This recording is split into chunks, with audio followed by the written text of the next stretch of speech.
Most of you probably have a significant other or have had one in the past. You probably post about each other a lot on social media. What can we say? We're college students. We love to show off what makes us happy. You probably also have a job you love.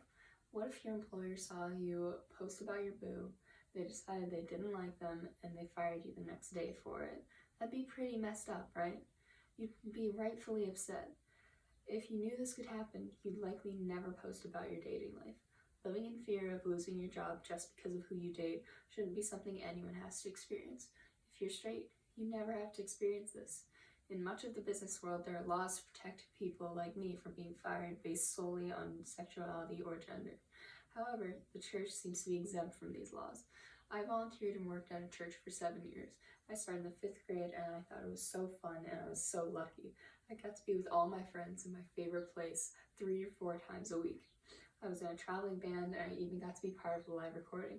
It was all fun and games until I found out that I was bi. I'd be very, very selective about who I told because I was terrified the pastor would find out.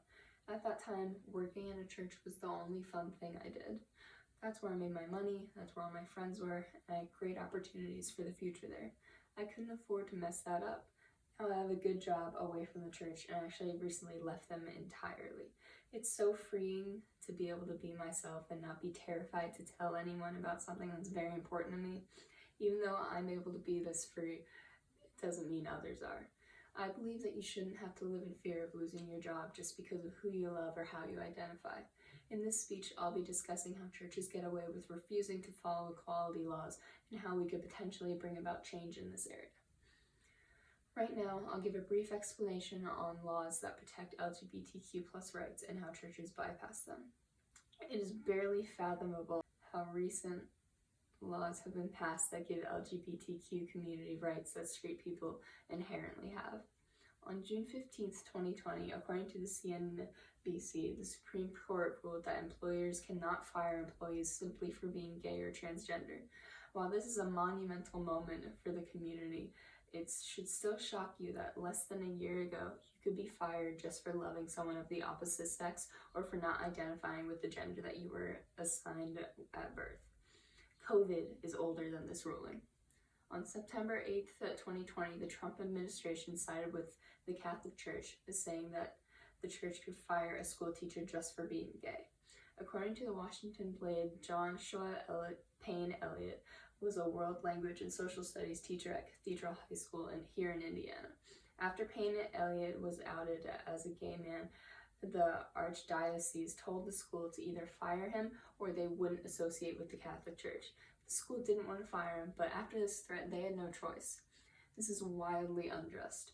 You would think that this wouldn't be legal, especially since 3 months prior it was made illegal, or so we thought. According to Courier and Press, under U.S. law, religious organizations are basically exempt from protections baked into the Civil Rights Act. However, because of the First Amendment protects religious freedom, the decision on June 15th does nothing to change this. Now that I've talked about how churches bypass laws that protect the LGBTQ+ community, I'll tell you how we can stop it from happening. I think it's fair to say that we all want justice and are able to recognize the church's actions are unjust. You yourself might be gay and you might be directly affected by this, or you're an ally and recognize that we should all be equal. As long as churches are still allowed to discriminate against people for just being themselves, then homophobia will still continue to be alive in this country.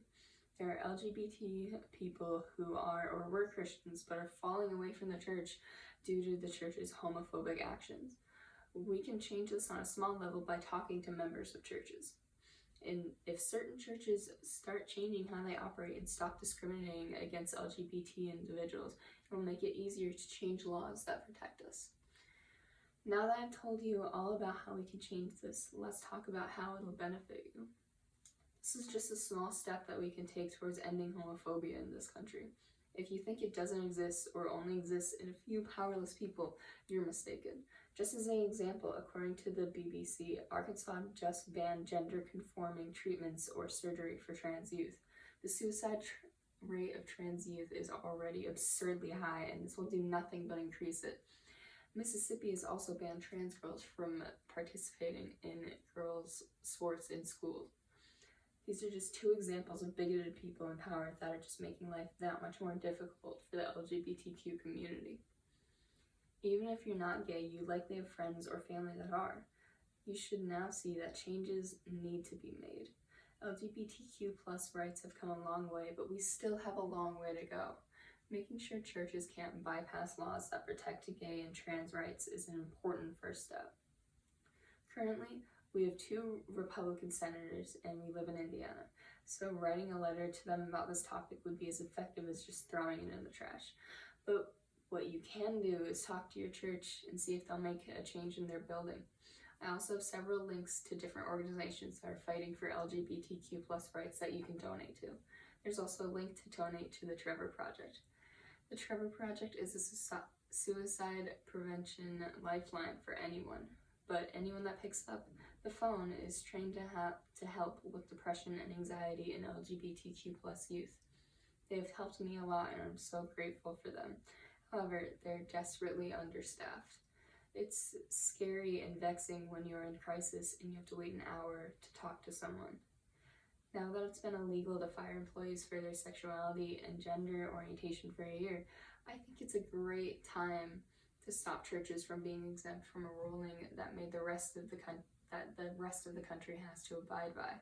While steps are certainly being made to end homophobia and transphobia in this country, we still have a long way to go. With your help, we can make this dream a reality.